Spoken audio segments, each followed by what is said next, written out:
Muy buenas tardes a todos y gracias por acompañarnos en esta primera sesión del ciclo de seminarios divulgativos de Ultreya Editorial que hoy inauguramos.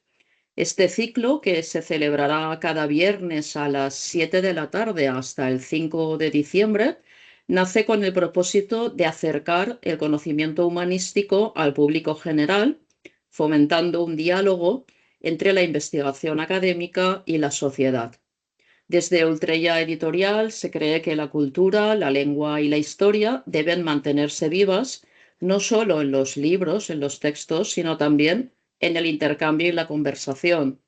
En ese espíritu, desde la editorial se concibe la importancia de difundir las monografías publicadas y de acompañarlas con seminarios de carácter divulgativo, de modo que sus contenidos puedan llegar a un público amplio.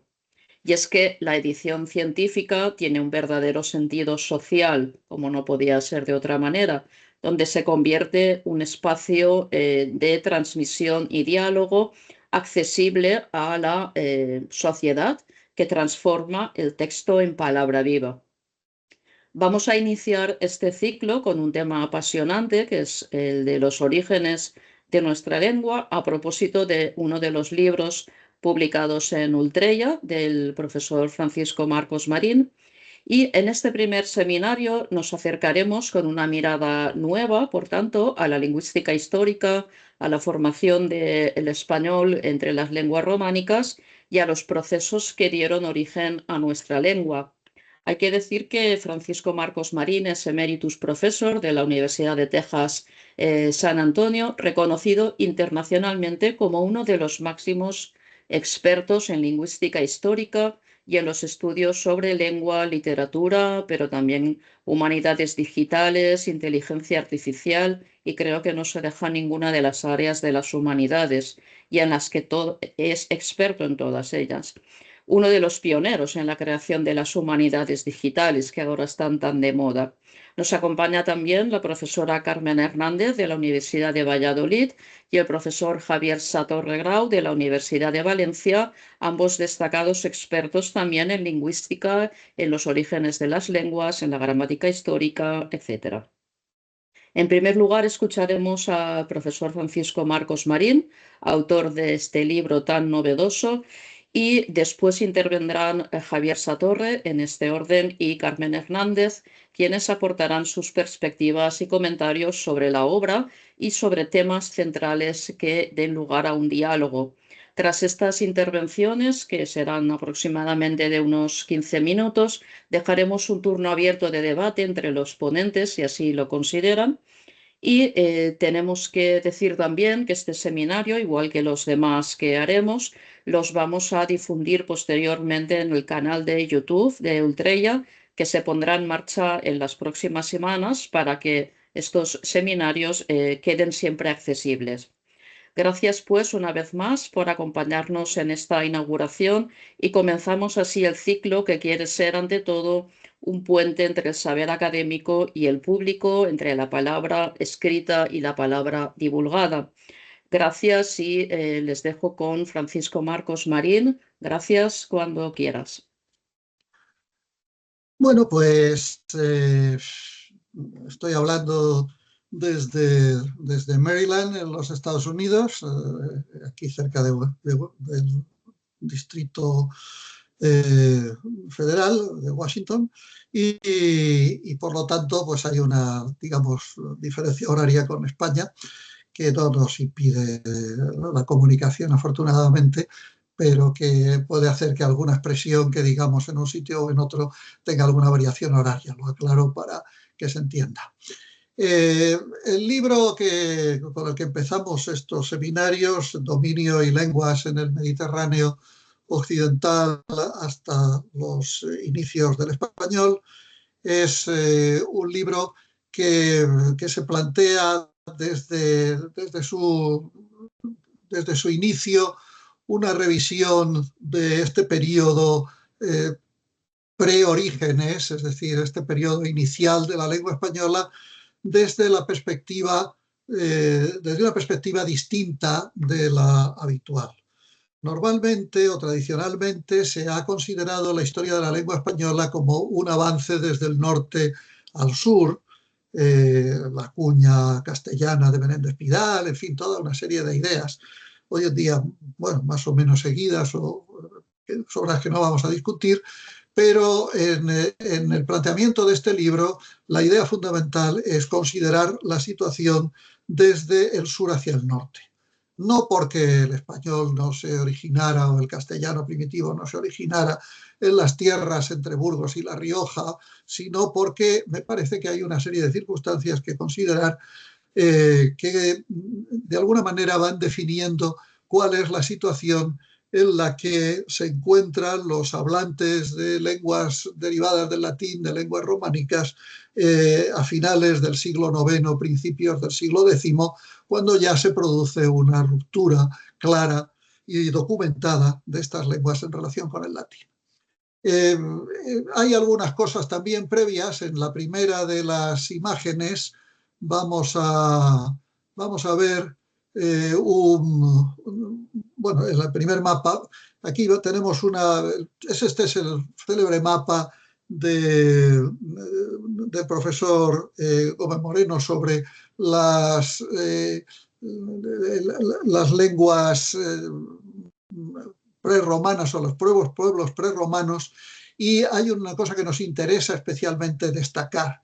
Es decir, si ustedes se fijan en el norte del mapa, hay un territorio en blanco, pero rodeado de pueblos celtas a la izquierda, que es el que recibe el nombre de vascones. No voy a entrar ahora en la discusión de fondo sobre qué eran estos vascones, si eran un pueblo preeuskérico o si eran un pueblo céltico.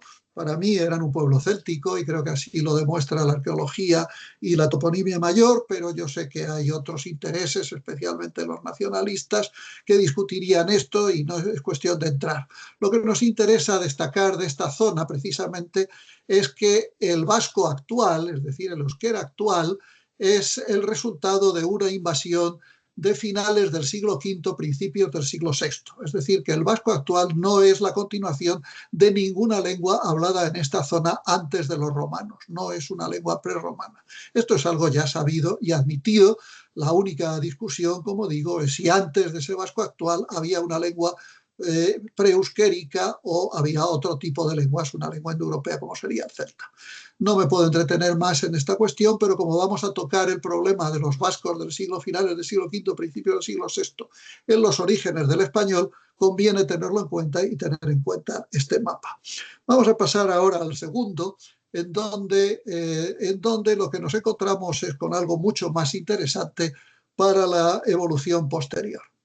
Aquí tenemos lo que sería el Mediterráneo occidental aproximadamente en el año 218 a.C., donde, como vemos, pues hay una zona en amarillo, que es la zona italiana, que es donde Roma se va consolidando como la capital, y luego hay una zona en color, bueno, más o menos lila, ¿no?, tal como yo lo veo en mi pantalla, que es la que corresponde a Cartago. Cartago es, o era en aquel momento, la gran potencia del Mediterráneo occidental. Como tal potencia había penetrado bastante en la península ibérica y, por supuesto, había extendido su dominio a lo largo de los establecimientos fenicios en el norte de África y en la costa de la península ibérica, bastante hasta el oeste, ¿no?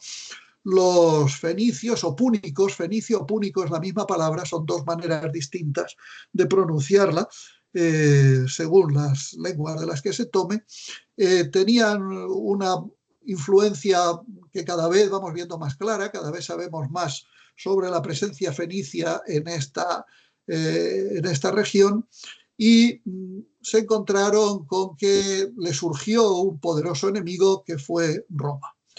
En el año 218, la consecuencia de la Segunda Guerra Púnica, es decir, la Segunda Guerra de los cartagineses, es decir, los herederos de los fenicios en el norte de África contra los romanos, ocasionó la llegada de los romanos a Hispania, a la península ibérica, y el inicio de la colonización romana de Hispania, es decir, llega el latín como lengua que se va a constituir como la lengua principal, la lengua de la que derivan las otras lenguas españolas, salvo el euskera, que, como dije, tiene un origen del norte de los Pirineos y entra a finales del siglo V.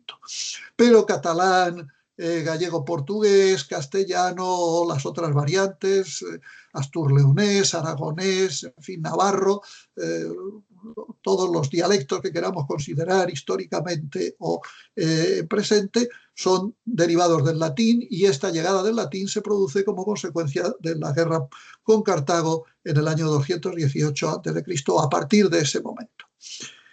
Otra consecuencia muy importante de esta situación es que, aunque en principio Cartago se destruye, Cartago situada en esta esquina nororiental del Magreb, es decir, del occidente norteafricano, aunque se destruye, como digo, y muy poco después va a empezar a ser reconstruida, porque tenemos que tener en cuenta también que las condiciones climáticas en ese momento no eran tan duras como en el momento actual, y por lo tanto hay toda una franja de cultivo agrícola en el norte de África, que es lo que va a constituir el principal repertorio, la principal reserva de alimentos de Roma. Es decir, que toda esta zona del norte, de lo que ahí vemos marcado como Numidia, se va a considerar una zona de esencial interés económico para la política de panem et circenses, es decir, pan y espectáculos,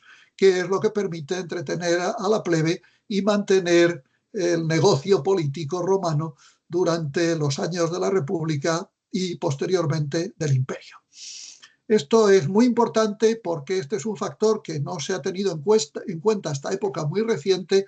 Los romanos llegan a esta zona como consecuencia de la derrota de Cartago, de manera que no solo se produce la latinización de la península ibérica, sino también la latinización del norte de África, es decir, de lo que es la zona actual del Magreb. El mundo romano se extiende por el Mediterráneo occidental y llegará un momento, vamos a ver en el mapa siguiente, cómo precisamente en la época de Diocleciano, es decir, una época que va a durar por lo menos hasta el año 300 después de Jesucristo, la diócesis Hispania no está formado por una serie de regiones administrativas o diócesis, en las cuales está incluida también la diócesis de Mauritania, es decir, el norte de África.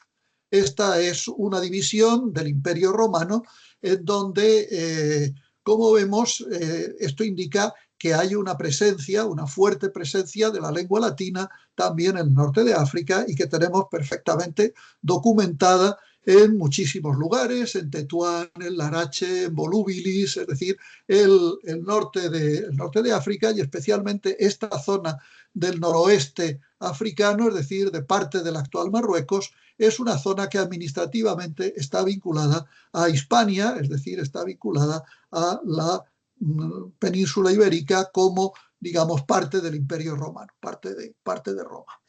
En la imagen siguiente nos encontramos ya con lo que se va a producir inmediatamente después de esta época, que es la invasión de los pueblos bárbaros.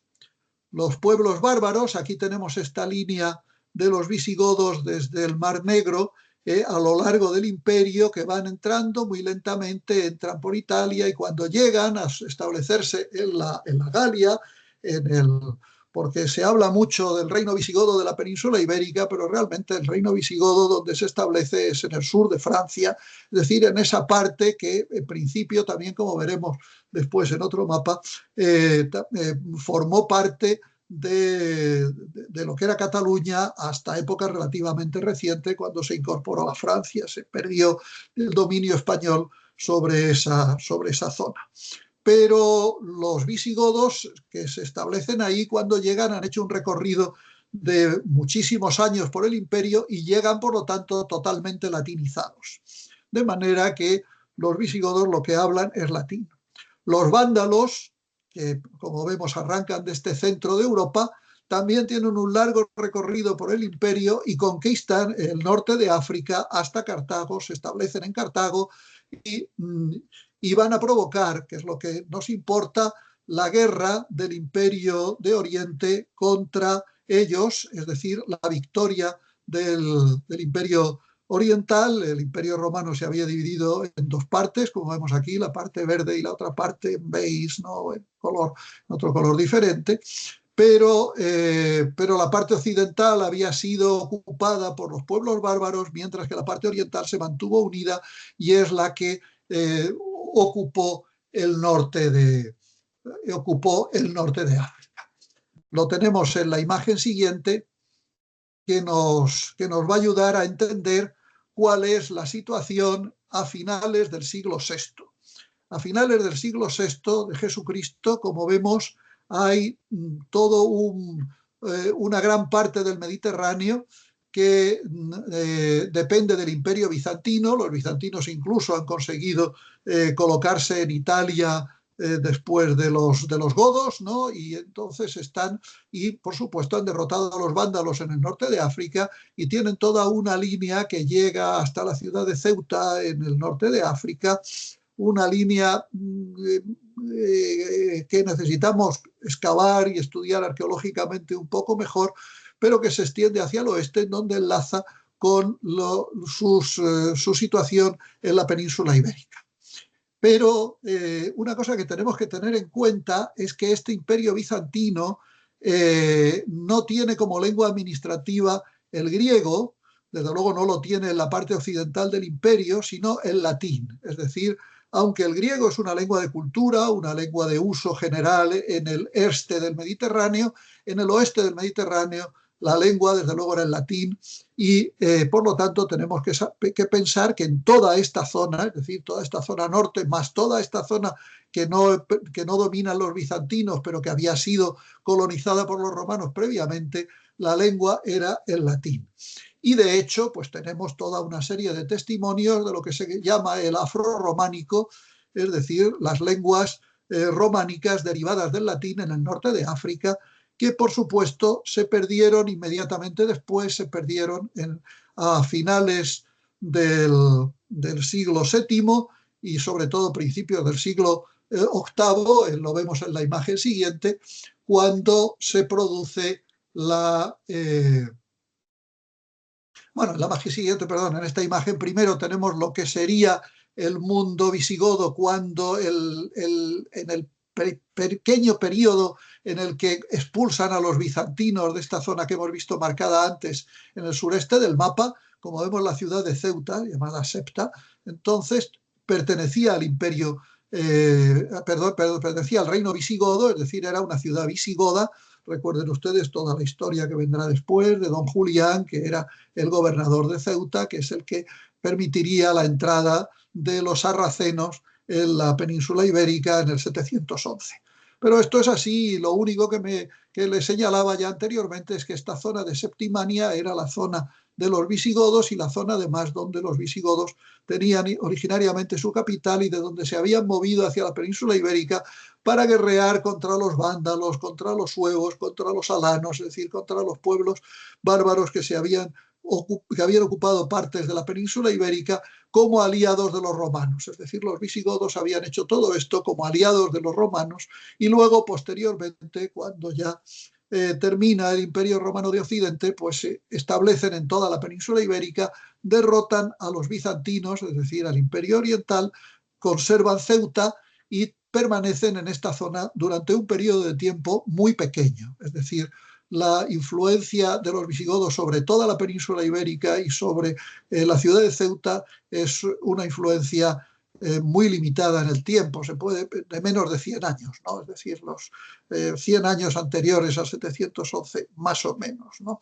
Entonces, no olvidemos que esto esté marcado como zona visigoda, toda esta zona del norte de África era una zona en la que se seguían hablando variantes del latín, además del bereber, por supuesto, que es la lengua nativa de los habitantes de la zona, es decir, y además de otras lenguas, el fenicio, por ejemplo, pues se siguió hablando en Cartago por lo menos hasta principios del siglo V, lo sabemos muy bien, pues por San Agustín, por los nombramientos de párrocos en esa región, es decir, por una serie de detalles que expongo en el libro y que ahora obviamente pues no puedo detenerme en ello tanto, ¿no? Simplemente señalarlo, es decir, que tenemos toda una situación que hasta ahora no había sido realmente considerada en relación con el ibero-románico, con las hablas ibero-románicas, con el latín de la península ibérica, que es el afro-románico, el latín del norte de África. Hay una relación y esa relación se va a estrechar cuando se produzca la conquista sarracena en el 711. Ahora sí podemos pasar al mapa siguiente, en donde ya tenemos una situación completamente nueva. En el año 711 los sarracenos entran en la península ibérica. Estos sarracenos son los que en ese momento están consolidando el Islam.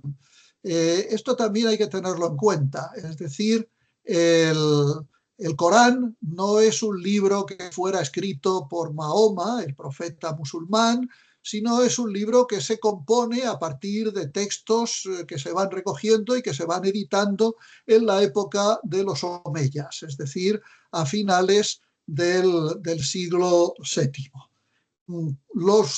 Por eso prefiero hablar de sarracenos y no de musulmanes, aunque obviamente en principio pues ellos llevan lo que serían los inicios del Islam, es decir, un Islam todavía no muy consolidado. Es muy posible que los ejemplares del Corán que se pudieran manejar en esta época del 711 fueran poquísimos y no sabemos si alguno de ellos en esta región que conquistan con cierta dificultad, es decir, Cartago tuvieron que conquistarlo 3 veces, por eso la capital de los sarracenos en el norte de África no se puso en Cartago, sino que se puso en la ciudad de Kairouán, en el actual Túnez, al sur de Cartago, ¿no?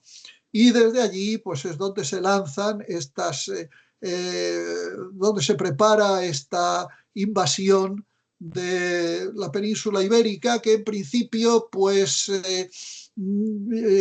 cada vez estamos más de acuerdo en que no se planeó como una operación de conquista, sino simplemente como una operación de tomar lo que se pudiera, pero que se encontraron con muchas más facilidades, entre otras razones porque el rey Rodrigo con los visigodos estaba luchando contra esos vascones que se estaban, esos hablantes de euskera, que habían entrado en el territorio de los vascones, habían tomado el nombre de vascones de ese territorio, fenómeno bien conocido. Los mexicanos actuales pues toman el nombre de mexicanos de los indios mexicas, ¿no? Y no se llaman novohispanos como se llamaba Nueva España en la época de la conquista y estabilización de las Indias occidentales, ¿no? Pero bueno, entonces digamos que el reino visigodo no tiene fuerza suficiente para imponerse, los sarracenos van entrando en la península ibérica, van pactando con los distintos nobles visigodos en distintos lugares, donde encuentran la oposición, conquistan por la fuerza y entonces la situación es mucho más dura. Y una de las consecuencias importantes que tenemos de este hecho es que sabemos que la lengua que hablaban estos conquistadores sarracenos no podía ser el árabe, no hay modo de que hubieran aprendido el árabe en el poco tiempo que habían sido conquistados y empezaban a ser islamizados, sino que eran las hablas afrorománicas, es decir, eran variantes del latín. La comunicación, por lo tanto, se estableció entre las variantes del latín ibero-románicas y las variantes del latín afrorománicas que hablaban los hispano-romanos, hablantes de ibero-románico, y los afrorománicos, hablantes de afrorománico, que entraban del sur. Esto tuvo que favorecer muchísimo la comunicación entre los distintos grupos y, naturalmente, nos encontramos aquí con un avance sarraceno hacia el norte, en donde tenemos una situación interesante. Nos interesa verla en la zona del oeste, alrededor de León.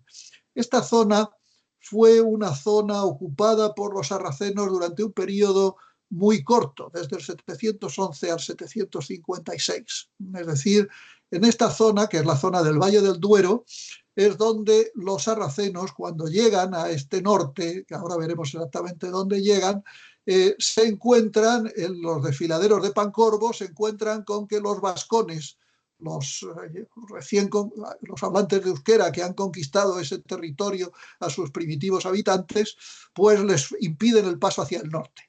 Hacia el este no pueden avanzar porque en Zaragoza están instalados los Banu Qasi, que son unos hispanos romanos. Qasi es Cassius, en latín Cassius, ¿no? Es decir, los descendientes de Casio.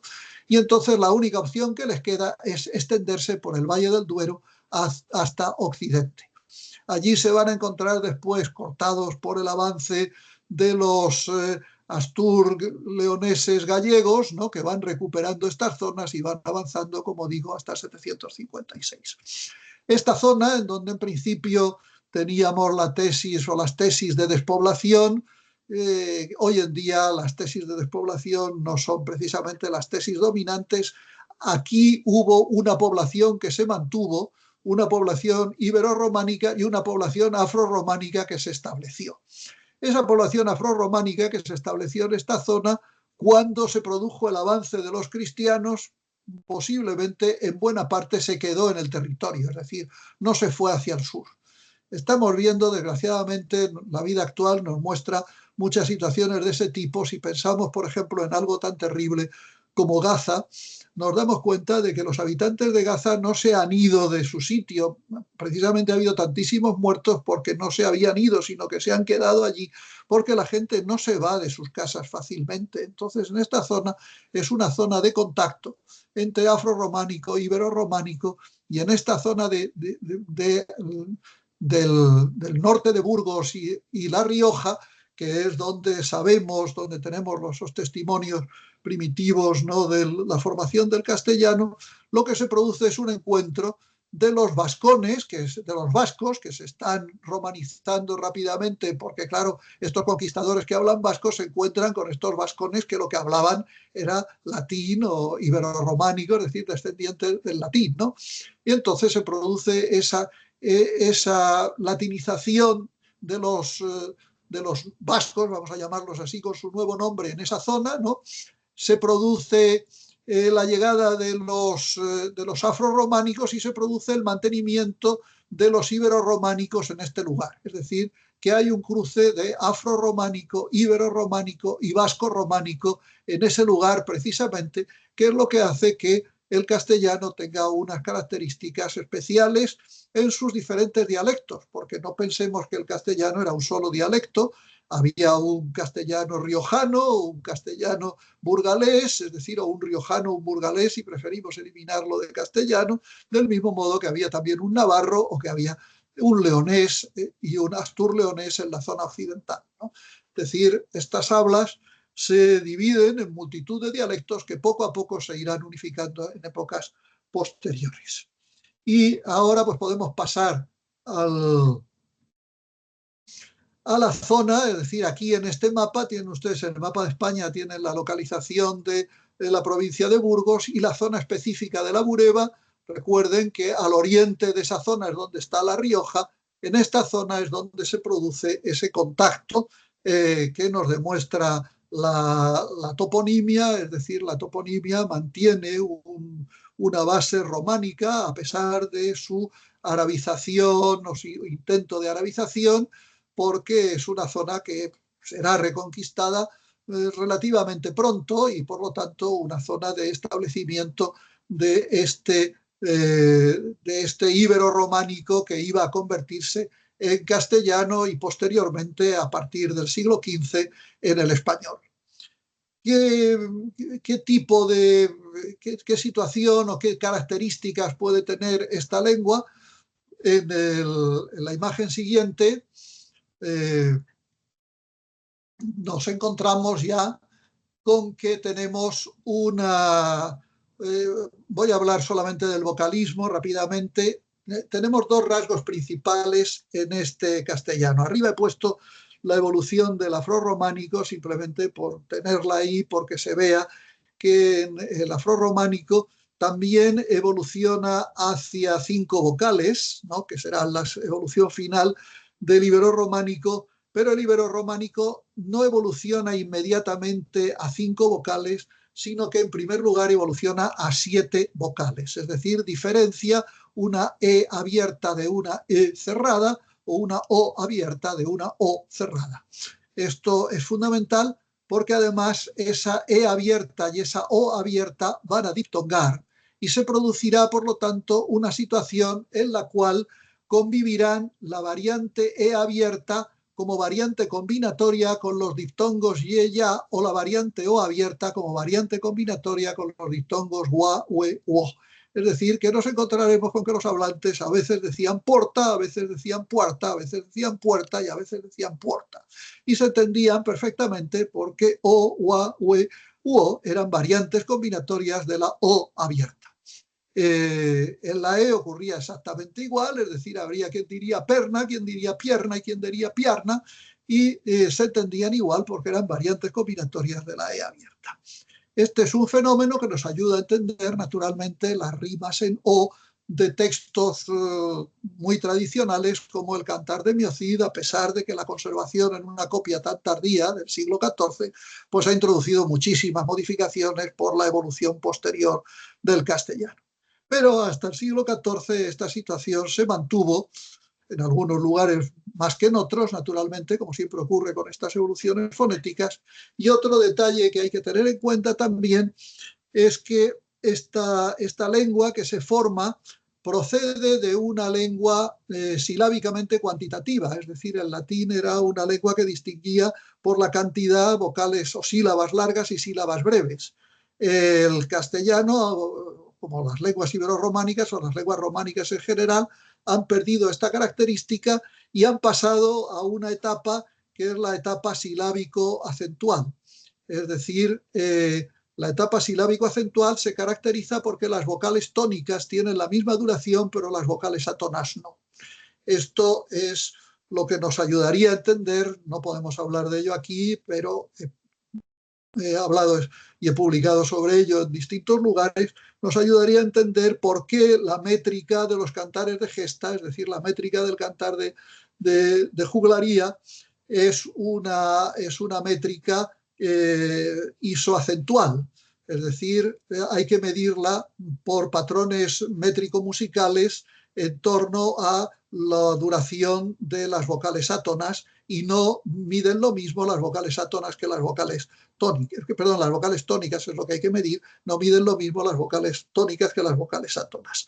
El castellano posteriormente evoluciona a su situación actual, una lengua isosilábica donde las sílabas con vocal tónica y con vocal átona miden lo mismo. Esto lo diferencia de otras lenguas como el inglés moderno, por ejemplo, que sigue siendo una lengua isoacentual, es decir, en inglés las sílabas no tienen la misma duración si la vocal es tónica o si la vocal es átona. Las sílabas con vocal tónica son más largas. Esto ocurría en el castellano medieval. Esta es un poco la situación de inicio. Naturalmente, reconozco que es un resumen demasiado breve. Hay que acudir al libro. El libro, por otra parte, es de muy fácil adquisición por internet y en consecuencia pues se puede leer y se puede entender mucho mejor qué es lo que ocurre en este momento de transición en donde, como digo, desde el punto de vista de la sílaba y de las vocales hay dos rasgos fundamentales. Primero, que la estructura silábica es una estructura silábica acentual. Las sílabas con vocal tónica son de mayor duración que las sílabas con vocal átona. Y en segundo lugar, que hay 7 timbres vocálicos, los 2 timbres medios abiertos, la E abierta y la O abierta, son variantes combinatorias con los diptongos, en el caso de la palatal E y E ya, y en el caso de la velar O, ua, ue, ua. Me parece que esto tiene unas consecuencias que en resumen serían: tenemos que replantearnos el estudio de los inicios del español con estas nuevas perspectivas. Tenemos que plantearnos también el contacto con la lengua ibero-románica hablada en la zona musulmana, en al-Andalus, es decir, el romance andalusí, que no solo era hablado por los cristianos, por eso no se debe llamar mozárabe, sino que también lo hablaban los musulmanes, es decir, era la lengua, y los judíos, por supuesto, era la lengua de las tres religiones de todos los que habitaban en el sur. Todo esto nos obliga a un replanteamiento, a un estudio nuevo de esta situación, y en este replanteamiento, pues obviamente yo creo que las nuevas generaciones tienen mucho que aportar porque hay mucho que cambiar y mucho que decir en relación con lo que hemos estado diciendo tradicionalmente las viejas generaciones, vamos a decirlo así, hasta ahora. En este momento esto me parece que es un gran reto para todos nosotros continuar y ampliar esta investigación y ver exactamente cuáles son las características del contacto lingüístico, de la lucha para imposición de una lengua o para triunfo de una lengua del conjunto de la península ibérica. Creo que esto es lo que puedo decir en este momento, en este tiempo, y naturalmente remitir al libro donde esto y a otros artículos posteriores que he ido publicando, donde esto se explica con mayor detalle. Pues muchas gracias, Francisco, por esta explicación tan detallada y tan bien estructurada. Damos paso a Javier Satorre.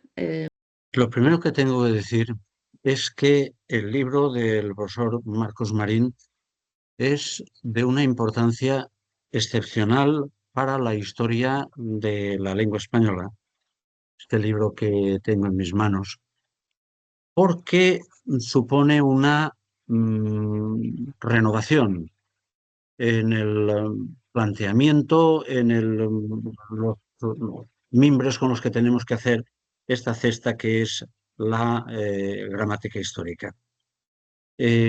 Sabido es cómo las lenguas románicas se van construyendo teniendo en cuenta los grupos sociales que conviven y que van influyéndose unos en otros, produciendo precisamente esta variedad de los herederos o de las lenguas derivadas del latín, que ocupaba una extensión enorme en aquel imperio romano. Realmente, aunque son grandes las diferencias de las lenguas que conocemos, en último término, eh, sabemos que existe una relación íntima que permite la traducción en todas las lenguas. Es decir, no hemos encontrado todavía ninguna lengua que no sea traducible. Los lingüistas del siglo XIX, sobre todo los neogramáticos alemanes, siguiendo el modelo de las ciencias naturales, crearon la idea de que estas lenguas se agrupaban en familias. Según esto, el latín forma parte de las lenguas indoeuropeas, llega desde Europa hasta la India, es decir, todas las lenguas célticas, germánicas, eslavas, el latín, el griego, el sánscrito, el farsi, todos forman parte de este mismo tipo de lenguas que son lenguas flexivas que tienen una naturaleza gramatical bastante semejante. El latín da en época muy moderna ya lugar a estas lenguas que se llaman precisamente neolatinas o románicas por este origen. De manera que el francés, italiano, portugués, rumano, provenzal y todas las españolas, excepción hecha del euskera, son lenguas románicas. También se sabe que gran parte de estas zonas que hablaban lenguas románicas hoy en día no hablan estas lenguas, porque los idiomas de los pueblos invasores posteriores, más fuertes, o porque estaba poco romanizado aquel territorio, pues lo perdieron. Cosa que sucede, por ejemplo, en el norte de África, donde el latín se perdió, y no se perdieron lenguas como el bereber.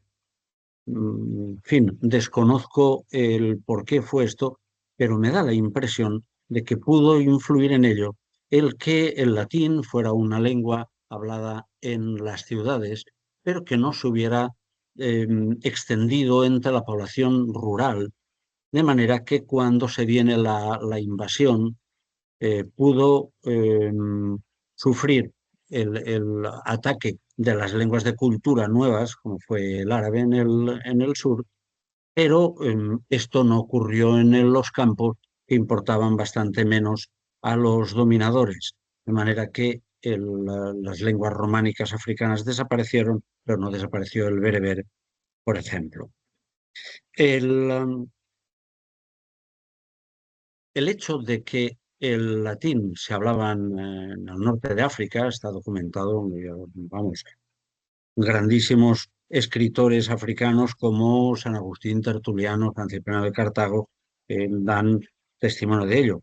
Pero a partir de la invasión de los sarracenos, como acaba de decir el doctor Marcos, musulmanes, se va desapareciendo, se va imponiendo en estas ciudades el árabe, y el latín africano llega a desaparecer.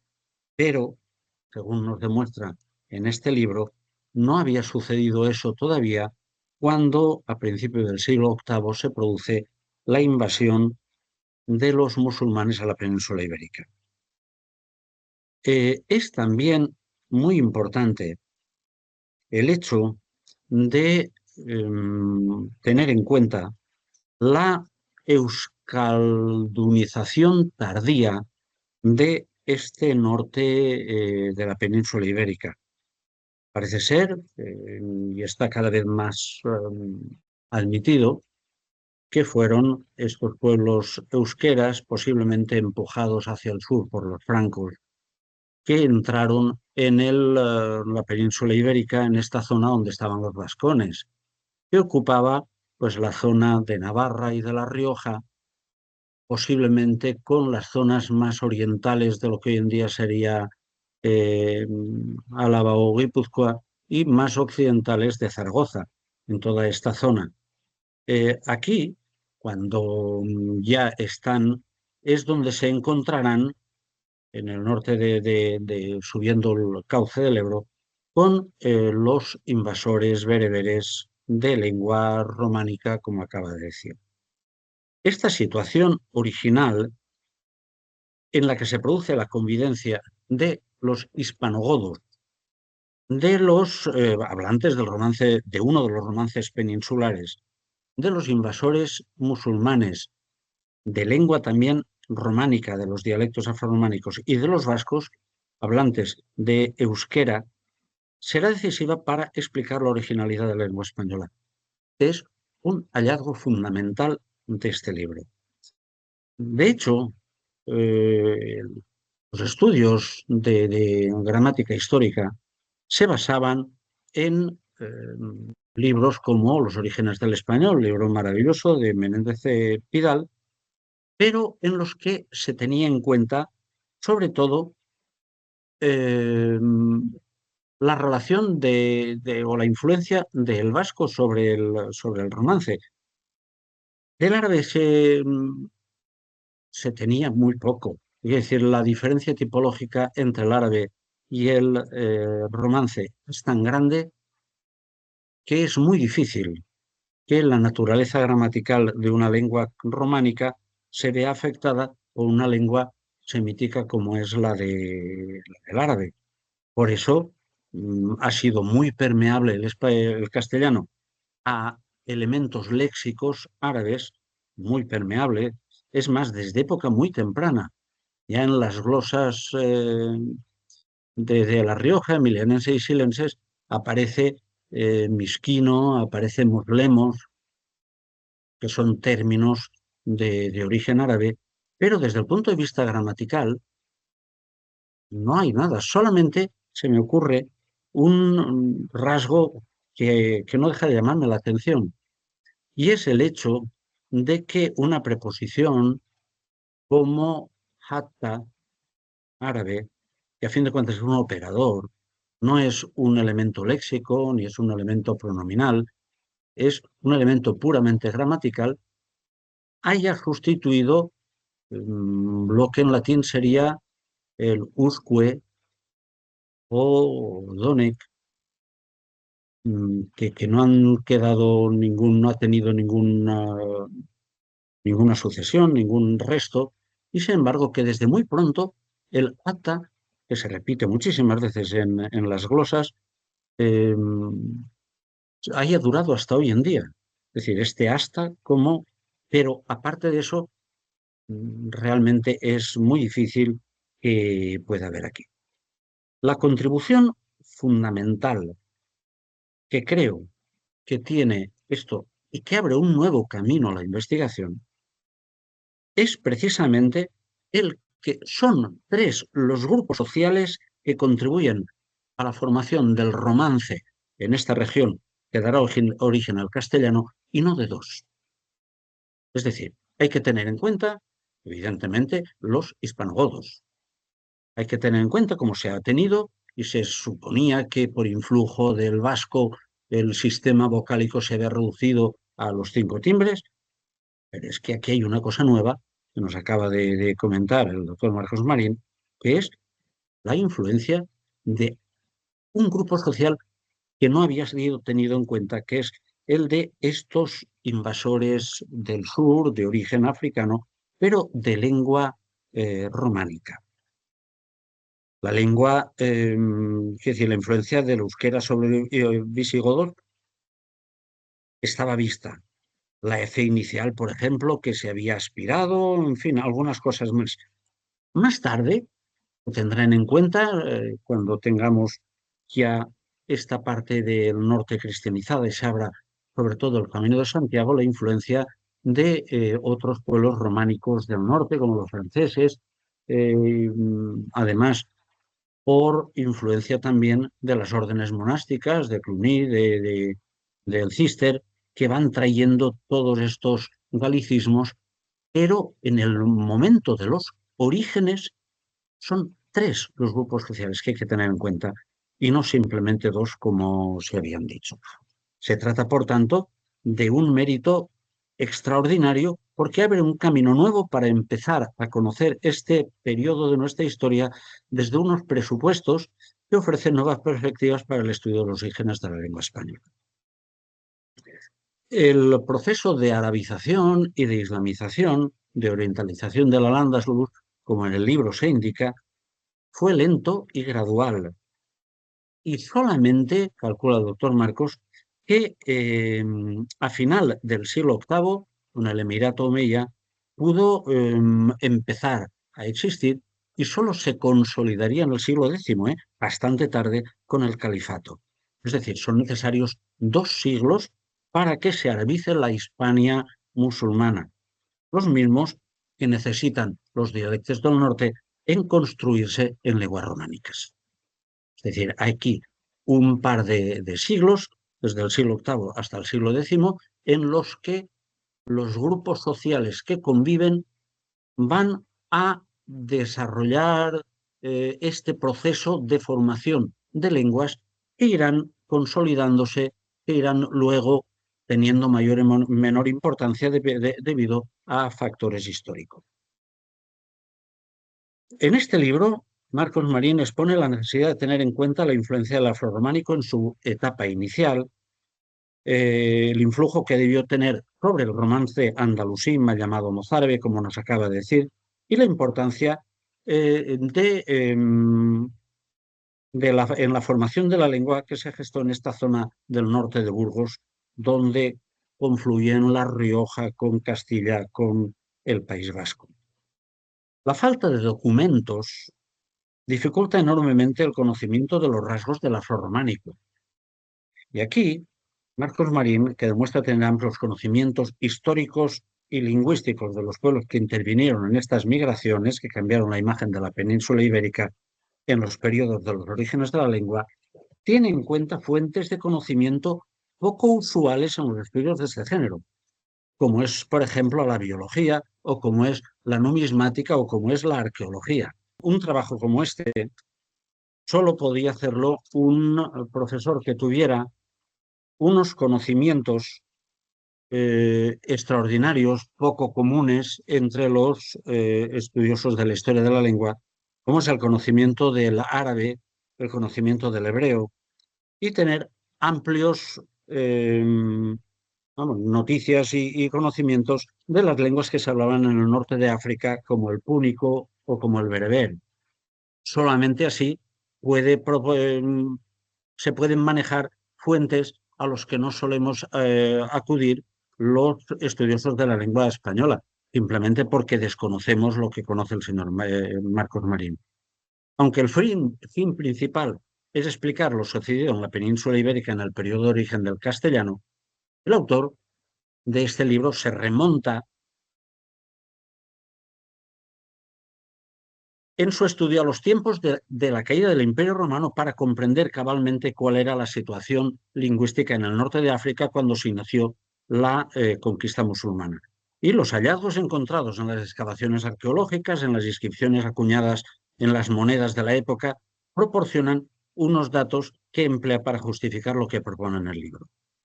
Y en el último capítulo de este libro, Marcos Marín expone algunos rasgos del afrorrománico que constituyen el primer esbozo de una gramática histórica de esta lengua perdida. Puede destacarse que los rasgos fonéticos, los mejor conocidos, permiten pensar en una división dialectal del afrorrománico, aunque no postula todavía el número posible de dialectos. También señala rasgos propios del iberorromance, especialmente de la primera etapa del castellano anterior al siglo XIII. Lo más destacable fonéticamente, como acaba de decir, es que se trataba de una lengua isoacentual y no isosilábica como es el español actual. En la sintaxis, la tipología pasa de sujeto-verbo-objeto, o quizás no precisamente de verbo-objeto, pasa a ser sujeto-verbo-objeto o verbo-objeto porque el verbo puede preceder o no al sujeto. Este rasgo, que se ha intentado explicar por la influencia del árabe, es también celta, por lo que puede corresponder a un sustrato latino anterior. En el léxico destacan los romancismos en el árabe andalusí, con incidencia literaria, especialmente desde el siglo X, los arabismos en iberorromance. Entre los méritos de este libro, destaco en primer lugar el sumar un grupo social, el de los bereberes hablantes de dialectos latinos, a los que ya se tenían en cuenta en el proceso que conduce del latín visigótico al romance castellano. Y en segundo lugar, abrir un nuevo campo de investigación que va a permitir explorar caminos nunca antes transitados que iluminarán la génesis de la lengua castellana que hasta ahora solo conocemos de manera muy parcial. Termino diciendo cómo el libro de Marcos Marín es de una importancia excepcional para la historia de la lengua española. Es evidente que los romances españoles tienen que ser deudores del influjo de la lengua de la mayor parte de los musulmanes de lengua afrorrománica que invadieron el reino visigótico hispánico. Algo parecido cabe decir de la influencia que en romance pudo tener la llegada al territorio de los vascones, al territorio de los vascones del pueblo euskera, con su lengua no indoeuropea. Lo mismo se puede observar en lo que se refiere a la sociedad de la península y a sus costumbres y a su religión. Los procesos de cristianización e islamización y la relación en los primeros tiempos después del 711 entre estas religiones, tanto en las zonas dominadas por los cristianos como en aquellas de dominio musulmán, cobran un sentido más completo a la luz de lo aportado por Marcos Marín en este libro. Las aportaciones que en él se encuentran pueden ayudar al mejor conocimiento de la evolución de la sociedad de los pobladores de la península ibérica a lo largo de los siglos VIII y IX, debido a las migraciones que se produjeron en esta época, con las repercusiones sociales, religiosas y lingüísticas que conllevaron. Es un hallazgo brillante, aunque no se encuentre al alcance de cualquiera, el haber recurrido a bibliografía relativa a disciplinas alejadas en principio de la filología, como ya hemos mencionado, de la biología, la arqueología y la numismática. Es más, de ahora en adelante no se va a poder avanzar en el estudio de esta época de nuestra historia sin el auxilio de estas disciplinas que tan hábilmente ha manejado el autor de este libro. Este libro es, por tanto, una invitación a seguir esta línea de investigación con nuevos trabajos que completen nuestro conocimiento del periodo de origen de la lengua española.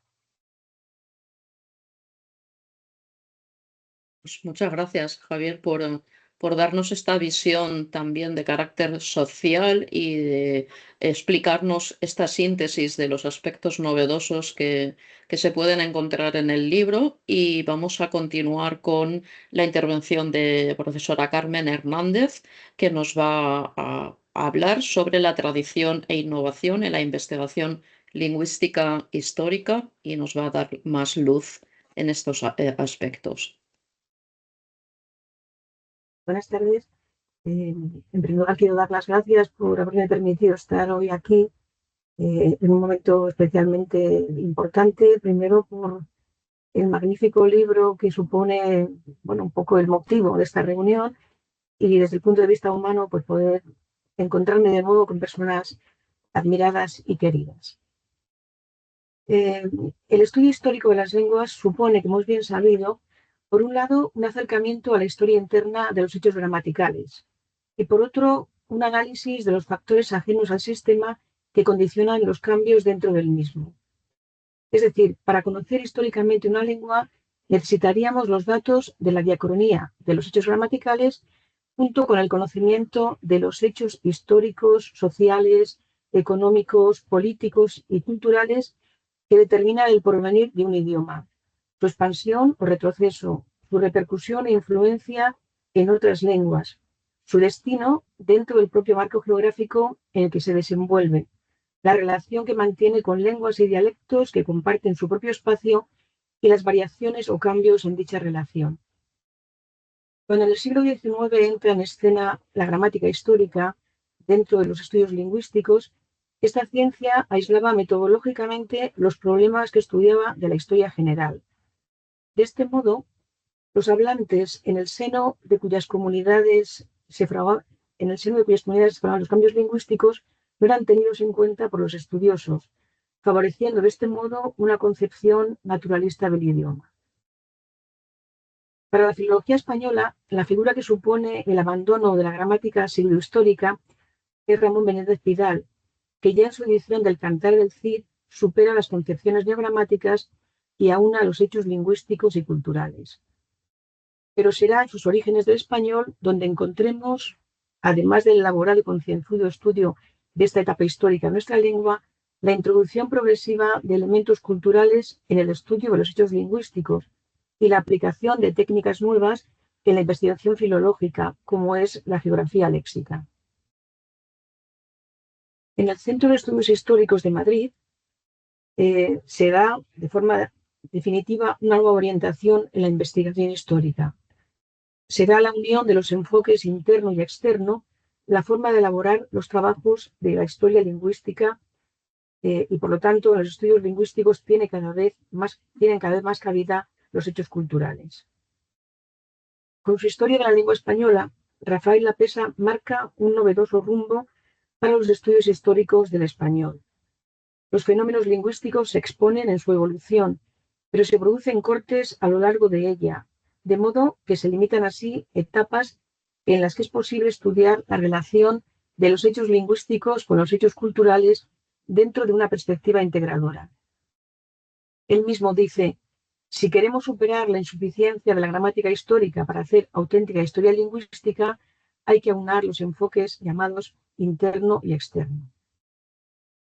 Como indica el profesor Marcos Marín, inicialmente se pensaba que el componente fundamental de la lingüística externa era la historia, es decir, todo se explicaría teniendo en cuenta las circunstancias históricas.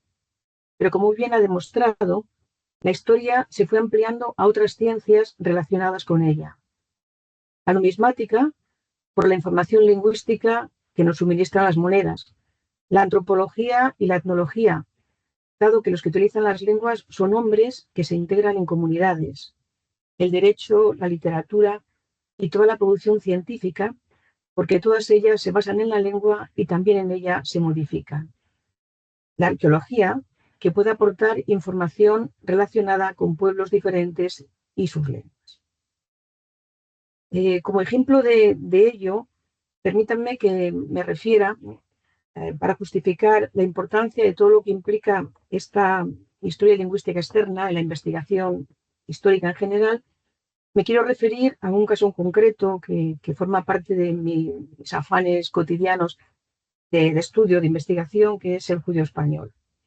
Sin entender la importancia de la lingüística histórica, ¿cómo podríamos explicar, por ejemplo, que el judío español, que es lengua romance y lengua judía al mismo tiempo, cuyo sustrato es el castellano del siglo XV, contenga elementos de otras lenguas en su constructo lingüístico?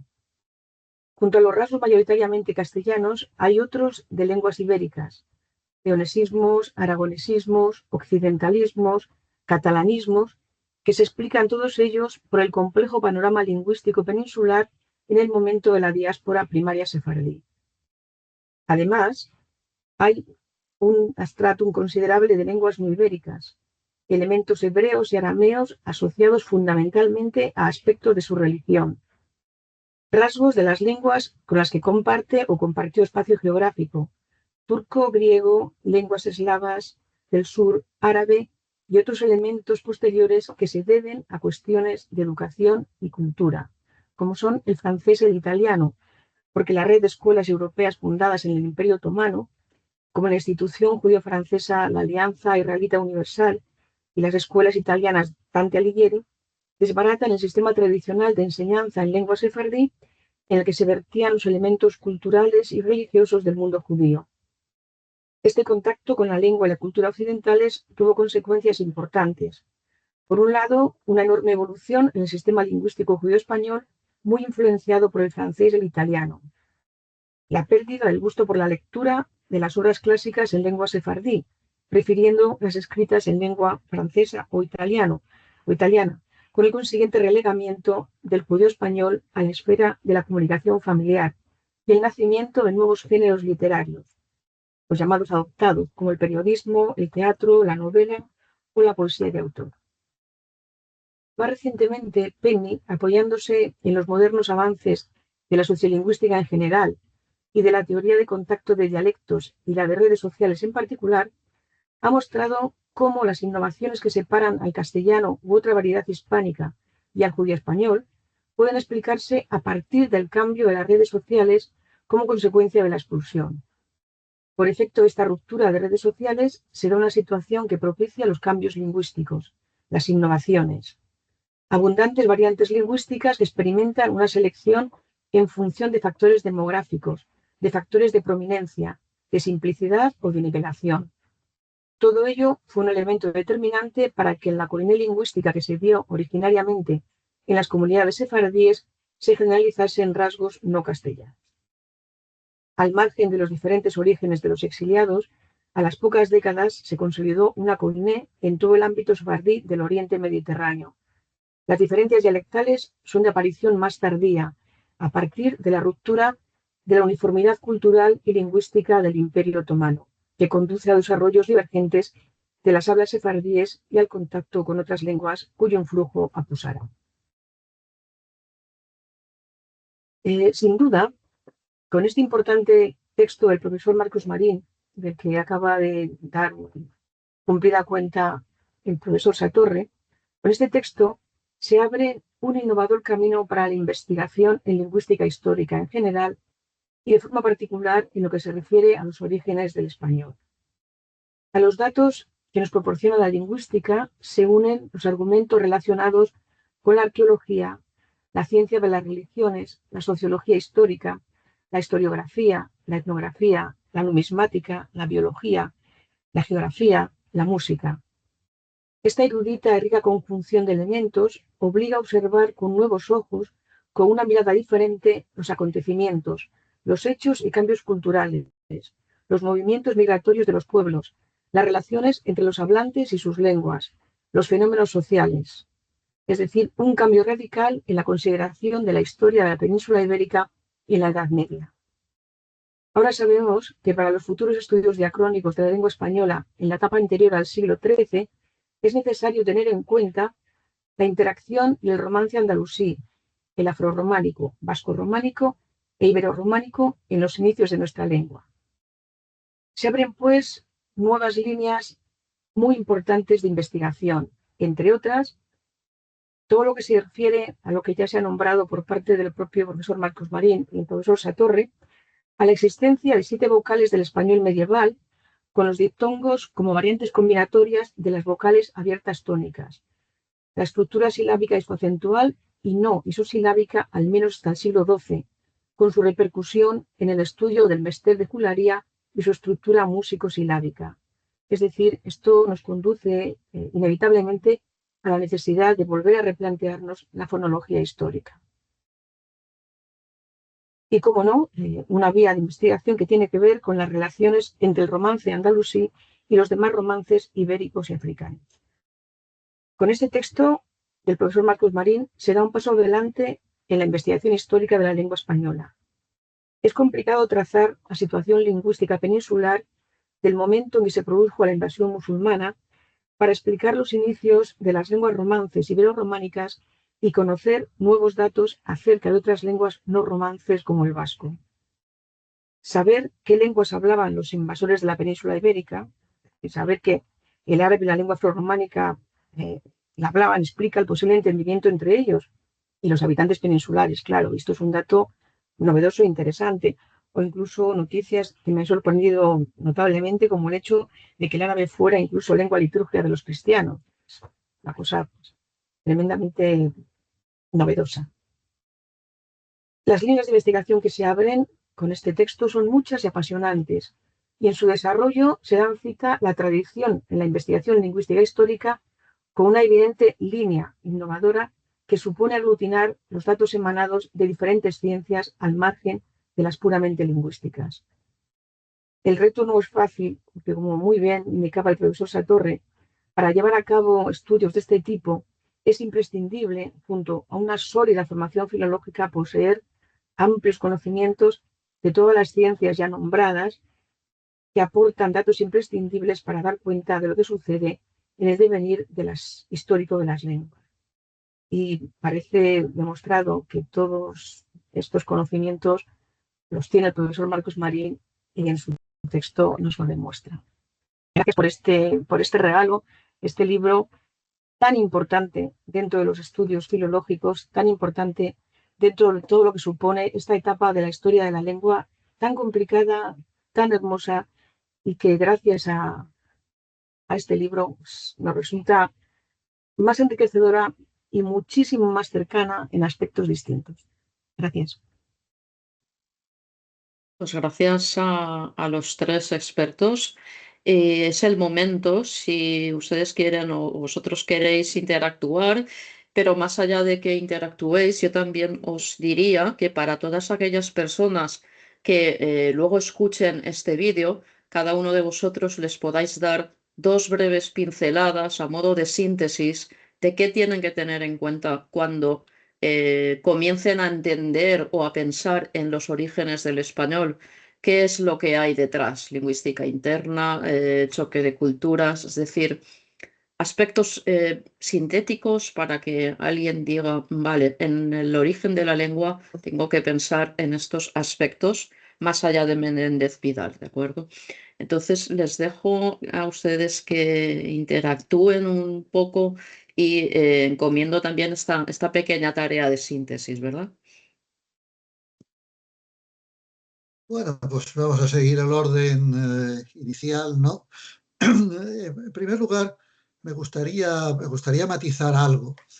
Este es un trabajo de colaboración, es decir, no domino tantas ciencias y tantas cosas de ninguna manera, ¿no?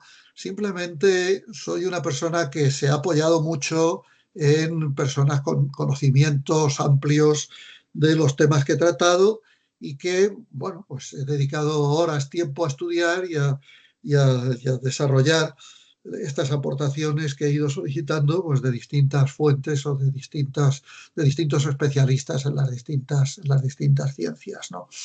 En ese sentido, sí que me gustaría, en esas pinceladas que nos pide Ana, es decir, este es un trabajo interdisciplinar.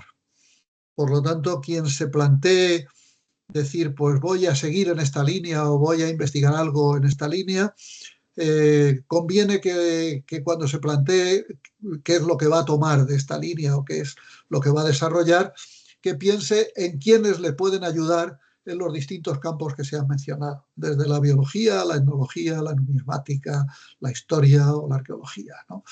Es decir, bueno, pues que tenga en cuenta que no se trata, esta no es una investigación de decir aquí me quedo quietecito leyendo libros, no, es una investigación que ha requerido viajar, es decir, ha requerido moverse, en mi caso en concreto, por el Valle del Duero. Bueno, desgraciadamente una serie de circunstancias particulares pues me han restringido últimamente ese movimiento que, si Dios quiere, pues espero tomar en el futuro otra vez, porque hay mucho que investigar en el Valle del Duero y mucho que investigar en relación con esos contactos entre el África cristiana y la península ibérica. Otra cosa que me gustaría puntualizar en relación con lo que ha dicho el profesor Satorre es lo de el latín hablado en las ciudades y no en el campo. No tan exactamente. Por supuesto, sí hay que tener en cuenta que se producen movimientos de los bereberes en distintas épocas, es decir, que en lugares en donde antes había una población más romanizada, pueden llegar bereberes del interior que ya no sepan latín y que contribuyen, digamos, a la desaparición del latín. Pero no hay que olvidar que tenemos ejemplos epigráficos del latín hasta tan tarde como el siglo XII. Es verdad que en las lápidas sepulcrales, ¿no?, que siempre nos dan son estereotipos, ¿no? Pero también tenemos los datos que nos proporcionan los geógrafos musulmanes, ¿no?, en donde nos dicen, en concreto el caso del Idrisí, por ejemplo, pues en esta ciudad se habla latín, ¿no? Es decir, suponemos que eso que él llama latín pues es románico, ¿no?, porque obviamente es lo más normal en este caso. Entonces, digamos que hay que tener en cuenta todas estas cosas. Y desde luego lo que sí recomiendo muy claramente es tener más en cuenta el romance andalusí. Un día, gracias a los estudios de Federico Corriente y de sus estudiantes, sus alumnos y sus colaboradores, tenemos una riquísima bibliografía, tenemos diccionarios, tenemos de todo sobre el romance andalusí, y lo que nos hace falta es, bueno, que no nos ocurra como nos ha ocurrido con las lenguas prerromanas, que al final han sido los latinistas los que se han ocupado casi en exclusiva de ellas, y ellos, los mismos latinistas, nos echan en cara a los romanistas que no hayamos trabajado más sobre estas lenguas prerromanas, ¿no?, o prelatinas. Que no nos ocurra lo mismo con el romance andalusí. Es decir, que no dejemos que sean los arabistas, cuya formación en ibero-románico puede ser limitada, ¿no?, los que se ocupen de este romance andalusí, que seamos también los romanistas los que trabajemos sobre el romance andalusí. Es decir, todo esto son encargos para las nuevas generaciones. Yo ya sé que bueno, pues que los demás pues tenemos nuestra carga, nuestras historias, nuestras cosas, y que lo que tenemos que hacer es abrir esta puerta a los que están en activo todavía, pues a los estudiantes que se presenten en busca de tesis doctorales, en busca de nuevas investigaciones, decirles, bueno, aquí hay una línea de investigación en la que hay que aunar conocimientos de distintos campos, ¿no? Y luego también, bueno, volviendo otra vez en relación con esto del norte de África, del latín, no olvidemos que todavía San Agustín, como obispo, para el nombramiento de párrocos en el interior de lo que hoy en día sería Túnez o el este de Argelia, se preocupa por saber si el párroco que está pensando mandar a un sitio determinado sabe o no sabe fenicio. Es decir, es un dato todavía muy tardío de la pervivencia del fenicio, ¿no? De manera que hay, es decir, y luego, por supuesto, también hay que recordar que a los legionarios se les daban tierras para que practicaran la agricultura, que la gente vivía de la agricultura y de la ganadería, ¿no? Es decir, es un mundo preindustrial el mundo del que estamos hablando. Entonces, esta gente, estos legionarios están en el campo, están cultivando, están criando ganado y están hablando latín, están apoyando escuelas a las que van sus hijos y los hijos, desde luego, de los nobles bereberes, eso sin ninguna duda, como luego se haría en América también, ¿no? Es decir, en el caso de la colonización española en América, de la civilización española en América, se crean escuelas y a las escuelas van no solamente los hijos de los españoles, también van los indios. Es decir, que no es que se cierre eso y se diga, no, no, aquí en el caso de África pues solo van a ir los hijos de los legionarios. No, no, van todos, ¿no? Y tenemos ejemplos extraordinarios, ¿no? El rey Yuba, por ejemplo, el rey Númida, ¿no? Que no solamente sabía latín estupendamente, sino que además sabía griego estupendamente, ¿no? Es decir, que es un planteamiento de una civilización y de una cultura muy profundo, muy profundo. No es una cultura superficial. Los romanos, es verdad, no tenían un gran interés por describir las lenguas de los sitios que conquistaban. No era como los misioneros españoles que nos han dejado gramáticas y diccionarios de todas las lenguas del Imperio Español. No, a los romanos lo que les interesaba era que la gente hablara latín, aprendiera latín y administrar en latín los territorios que habían conquistado. Pero eso no significa que la gente dejara de hablar o que determinados grupos no mantuvieran el interés por sus lenguas. De hecho, pues está claro en el caso del fenicio y está claro también, me parece, en el caso del latín. Los testimonios son muchos, ¿no? Ya no se pueden cerrar los ojos a estas cosas. Es difícil, hay que, en fin, replanteárselas de otra manera, pero hay que hacerlo porque, y sobre todo no hay que tener miedo, ¿no? Es decir, ¿miedo a qué? Si simplemente son cosas nuevas, bueno, pues hay que hacerlas con una nueva metodología.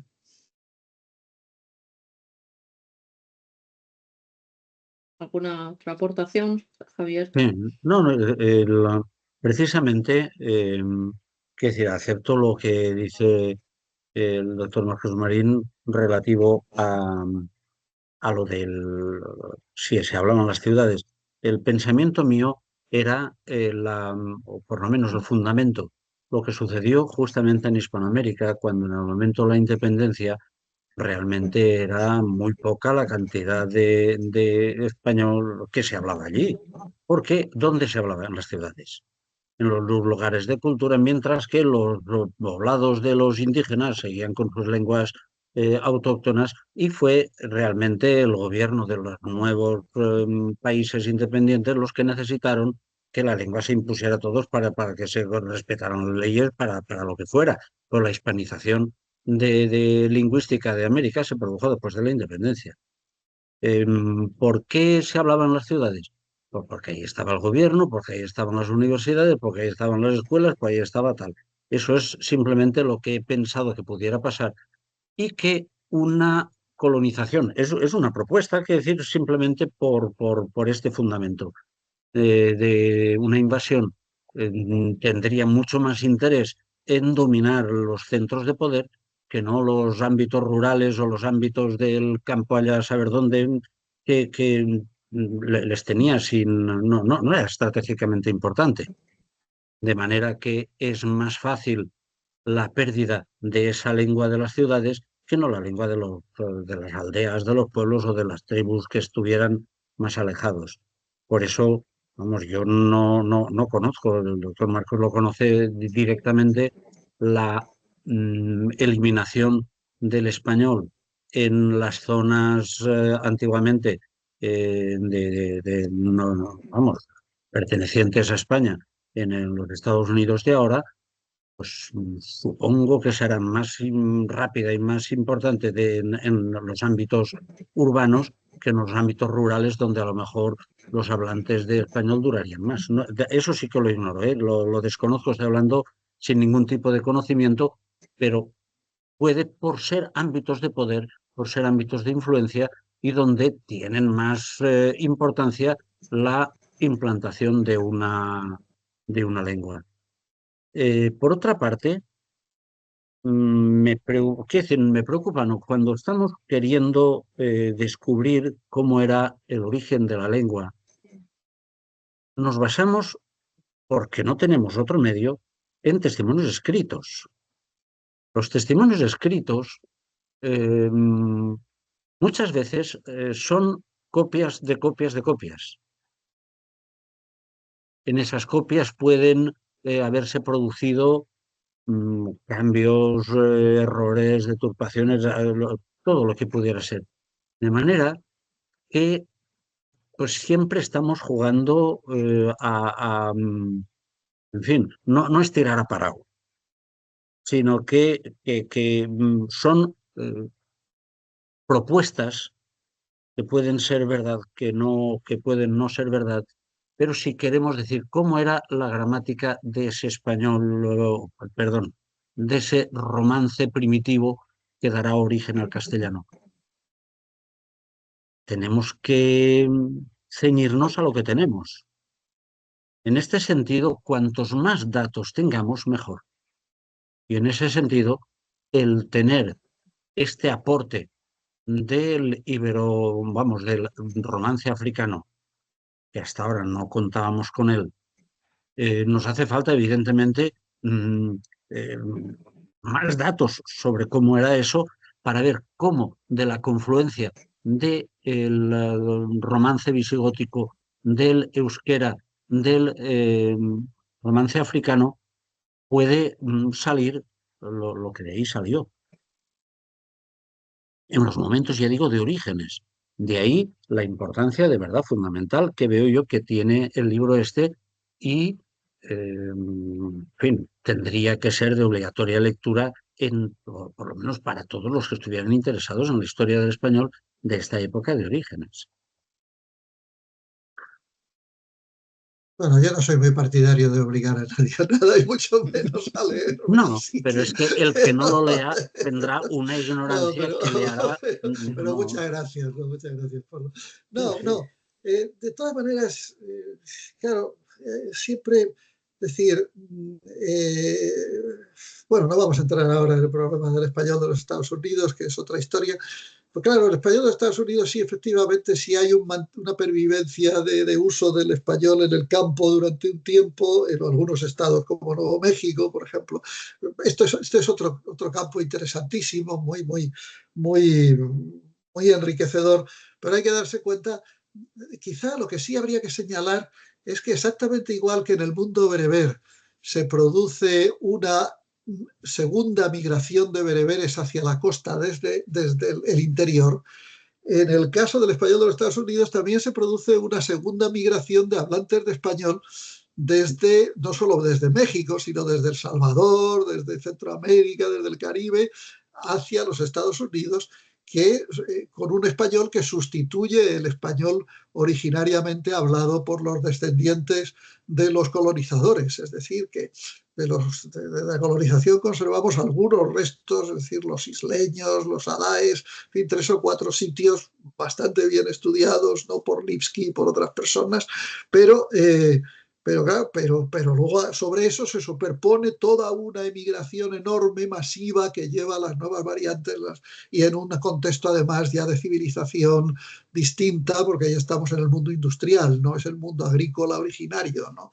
Esto hay que tenerlo en cuenta, claro, es decir, todo eso cambia muchísimo. Nuestra visión del mundo, es decir, a partir de la industrialización, todo cambia, ¿no?